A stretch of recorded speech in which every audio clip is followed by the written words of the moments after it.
Hello, my name is Cody Frank, and I'm a Dungeon Master. I've been a Dungeon Master now for 16, 17 years.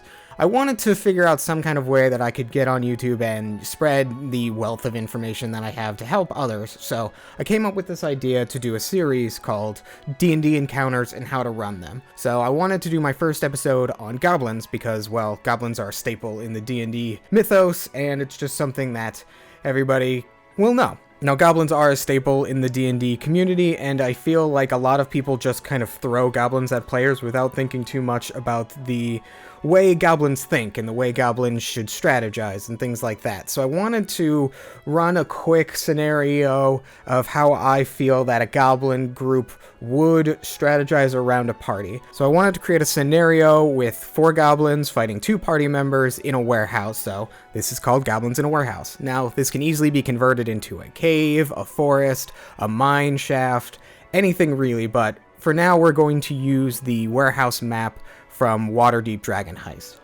And for those of you wondering, the map was made in incarnate.com. So this scenario will follow 2 party members, Ashara, a level 3 lore bard, and Corbjorn, a level 3 light cleric.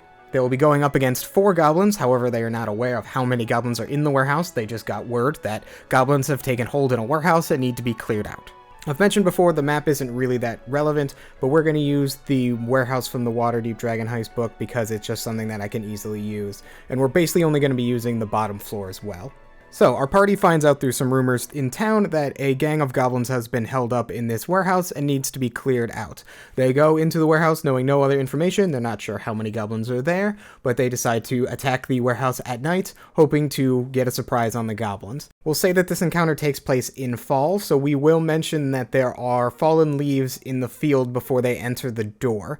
As a DM, we will say this to, create atmosphere, but there aren't any trees in the field, so really what has happened is that the goblins have put out twigs and leaves and debris and stuff in the field so that they can actually hear when adventurers come around. So without any kind of preparation or anything, they just walk through the field and, the crack of the twigs and the crinkling of the leaves alerts the goblins on the inside and they ready actions. And this is something that I really wanted to stress with this encounter. Goblins are not the strongest creatures, but they are crafty, and if they are held up in an area, they will, booby trap and try to make that area as secure as possible. They will also not go headfirst into battle, so they will hide, try to work around corners into dark areas so that they cannot be immediately attacked as soon as the door is opened. So let's see where our goblins are. Now, I will show you where the goblins are in this map, but it is good to know that the party has not yet found out where the goblins are. And yes, I know, we have a tiefling and a dwarf, so I have dark vision, but you still have to do a check for goblins that are hiding. Also, I want to point out that this map specifically has a balcony going to the right and the topmost of the map, so that is also a shaded area that the goblins will be hiding under. You can see these little pillars and such. That'll be prime locations for goblins to hide. So, after hearing the party approach, the goblins decide to move into position, use their bonus action to hide, and then use their regular action to ready actions. Now, they use their bonus action to hide because they have Nimble Escape. Nimble Escape should be used every turn possible for goblins. I feel like this move doesn't get utilized enough, and it is something that drives the goblins, to their core. It allows them to disengage or hide as a bonus action on their turn. And like I said, they should be using it every turn when possible. So, the party gets to the door, they realize it's not locked, they try to unlock it to enter into the warehouse, you tell them to roll initiative. After initiative order is determined, the 2 party members enter the warehouse and decide to take a look around, make perception checks, look for any hidden goblins, because they don't see anything immediately. You describe the room as a dark warehouse with very little light and boxes strewn out everywhere, and, half-eaten meat on the ground, and, goblins have been here, so things are scattered around, boxes have been looted through. General disarray. Now, regardless if it gets to the goblins' turn or not, I would say, the goblins do absolutely nothing except for continue to hide and continue to ready their actions. If, for whatever reason, any of the goblins are spotted by a good perception check, they should immediately run and try to hide again. They should not immediately jump into battle. That is not something that they want to do. Furthermore, the Goblin stat sheet shows that Goblins have scimitars and short bows. For something like this, I like to make it so that, 2 of these Goblins have short bows, 2 of these Goblins have swords. That way it's easier for me to figure out which 2 Goblins want to be close, which 2 Goblins want to be far away, and, they might drop their short bow to pick up a sword later, but as of right now, these are the ones that have bows, these are the ones that have swords. After looking around, it gets back to Ashara's turn, and she sees a torch hanging from one of the pillars, so she decides to grab it to use for a light source. As soon as she gets into a field of vision of the 2 goblins with bows, both of them will use their readied actions to attack her. Since she did not see the attackers when they attacked, they get advantage on both of their attacks, they both hit, and they do a total of 2d6 plus 4 damage with their short bows on her, dealing a sizable amount of damage to her in the first round. Since she is a tiefling, she decides to use her reaction to use Hellish Rebuke on one of the goblins that attacked her. Since the top goblin is between those 2 boxes, we can say that he shot just between them 2, and she doesn't quite see him, but she will see the other one here on the top right, so she will cast Hellish Rebuke on him and hit him and basically knock him out. Corbjorn, seeing that his party member has been injured, decides to go to her aid, but when he gets close enough, one of these goblins over here will use ball bearings, which is a roguelike item that comes in the Burglar's Kit that is a really fun item to use with goblins, either that or some form of caltrops. So what ball bearings allows the goblin to do is, as soon as the dwarf gets into range, he releases a 10-foot cube of metal balls that trip up the dwarf if he fails the dexterity saving throw. Now, he's a dwarf and he's a cleric, so his dexterity isn't that great. He fails the saving throw, he gets knocked prone before he can use his action to heal the bard. As long as the other goblin is in range, he will use his readied action to make an attack on the dwarf. He has advantage, so he'll hit, do 1d6 plus 2 damage, and now both of these goblins are unhidden. So, the goblins have used their advantage of surprise to do a sizable amount of damage to both party members. The issue is that all 3 goblins are now unhidden and want to hide as much as possible or try to take out one player before the other one can help them.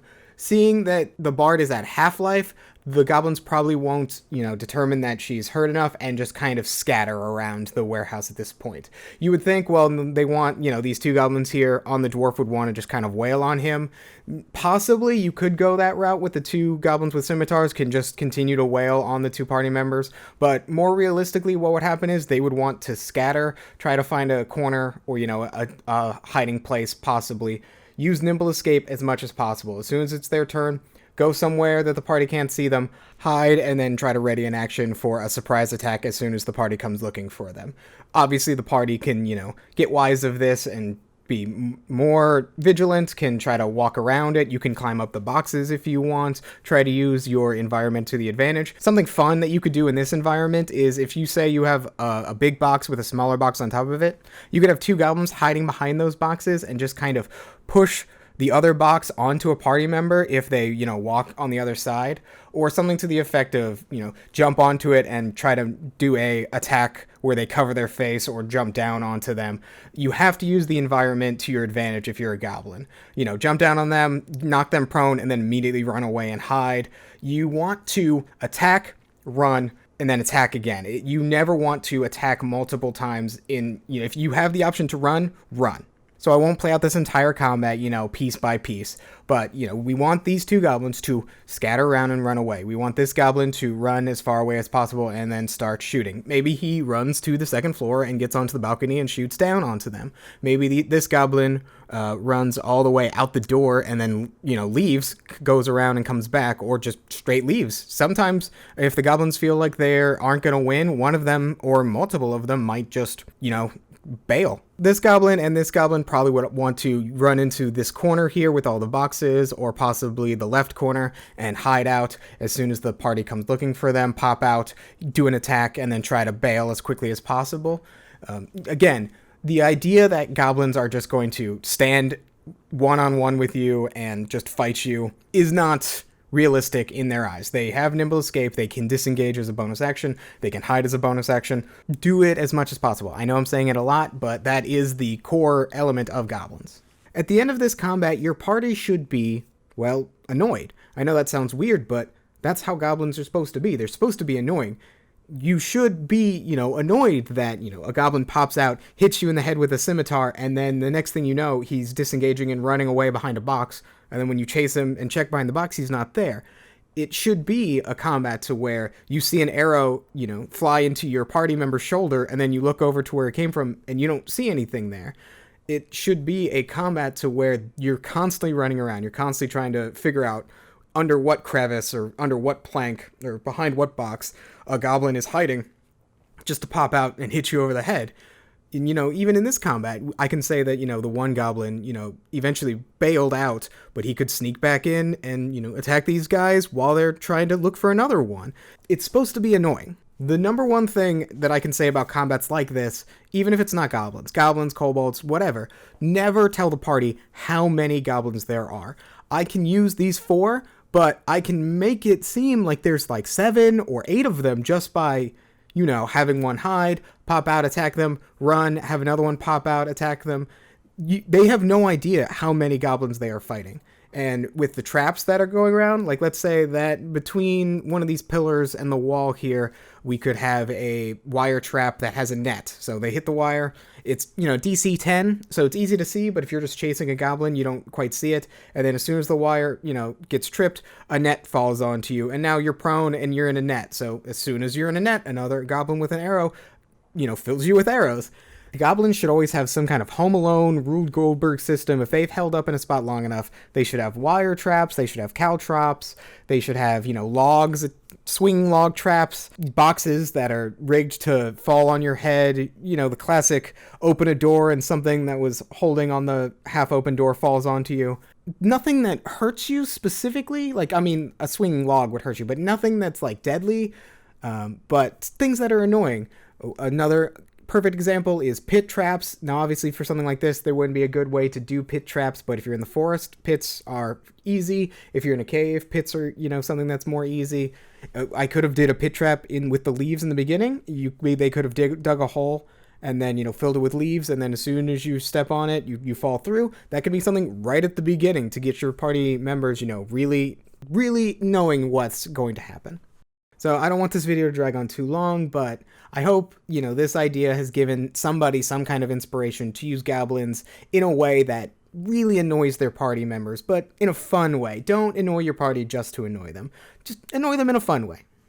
If anybody else would like to see other scenarios, mimics, displacer beasts, kobolds, anything like that, let me know in the comments. I'll definitely look into it. I want to do more videos like this. I'm more than happy to share my experiences as a DM and my experiences with people, my stories. I have a lot of character ideas that I'd like to work with. I'm just trying to get back into this whole YouTube thing, and D&D is my passion, so that's what we're going with. So if you liked the video, if you learned something, let me know in the comments down below.